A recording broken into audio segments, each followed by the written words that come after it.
All right, that's it for the decapods. Now we're going to talk about a few other classes. By the way, I forgot to mention it, but order Decapoda is contained within the class Malacostraca. But I just expect you to know the term like order Decapoda. But let's talk about a few other classes within arthropods, or rather within Crustacea. So these are all also crustaceans, but they're in different classes. So first, class Merostomata. These are horseshoe crabs. So horseshoe crabs, of course, a very, very ancient group. They go back really far. They have this horseshoe-shaped body, so this kind of rounded body here, kind of looks like a little helmet. And they have 5 pairs of legs, similar to a decapod, but their body form overall is pretty different. And the horseshoe crabs have really interesting blood. And we don't eat them, but we do harvest them just for like taking their blood. We use this in the development of vaccines. Basically, we're able to test vaccines for things like purity and contamination using horseshoe blood. So it's actually really important from a medical perspective. So that's class Merostomata. Next one, class Pycnogonida. These are our sea spiders. So we don't see these too often because they mostly live in like the deep sea. These are not the same thing as like king crabs. Those are decapods. These are sea spiders, and they have these long, long legs like spiders. So this tiny little body, big, big, long legs. But they also, unlike like king crabs and things like that, have this very long proboscis in the front. Very different than like a king crab. Most of them are not that big, though a few of them get like decent size. So that is it for our arthropods. Next up, we're going to briefly talk about phylum Ectoprocta. These are the bryozoans, and they might look a lot kind of like hydrozoans if you look at them superficially. So they can kind of grow in similar forms. And they also have these like kind of feeding structures that kind of look like a hydrozoan. But first of all, they do not have stinging cells, which is why they are not an idarian. Their feeding structure is also while it might superficially look kind of like a hydrozoan, it's actually pretty different. It's got this very U-shaped structure to it, and it's called a lophophore.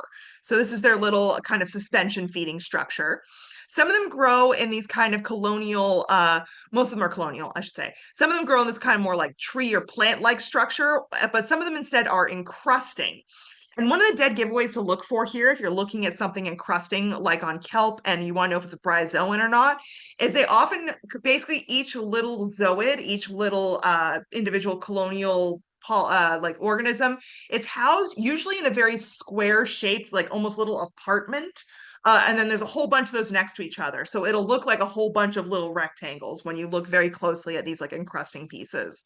So when we go to the tide pools, I'll look around, see if I can find you guys a bryozoan to get a good look at there. But very common to see them encrusting on algae like this. And it'll almost look like a mold, like maybe it's a fungus, but it's actually a bryozoan. But the very characteristic thing of bryozoans is this lophophore feeding structure. Next are another big phylum now. It's time for phylum Echinodermata. So Echinodermata, this includes sea stars, sea urchins, sea cucumbers, and sand dollars. And this is a basket star, in case you're wondering. We'll talk about those in a moment. So all of these groups are in phylum Echinodermata. Echinoderms have what's called pentaradial symmetry or pentamerous radial symmetry. What that means is that, just like other radial symmetry, you can kind of split them like a pizza, but very specifically, you can split them in 5 pieces, and each of those 5 pieces will have the same structures in it. So you can kind of think like a sea star, right? You can split into 5 pieces and you'll get one arm in each piece. Another very characteristic structure of this phylum is the water vascular system, and I'll talk a little bit more about that in a second. They also have a one-way digestive system. They typically have an anus on top and a mouth on the bottom. So the sea star's mouth, would be on the bottom of their body. The anus is on the top. They do have a true body cavity. You can kind of see that in this image here, where there's body cavity and it's got all these different like structures like gonads and digestive glands and stomach and all this stuff inside the body cavity.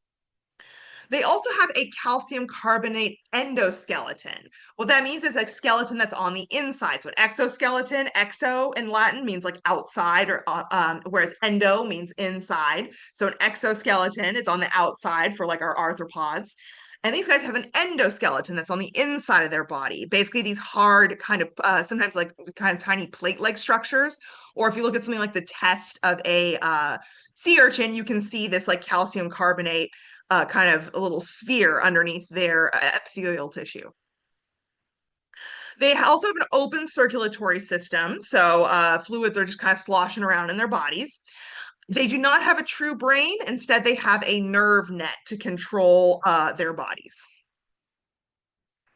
Next question for you guys is, again, we're comparing, contrasting different groups. So what is one similarity and one difference between arthropods and echinoderms? So see if you can come up with one similarity, one difference there for those two phylums.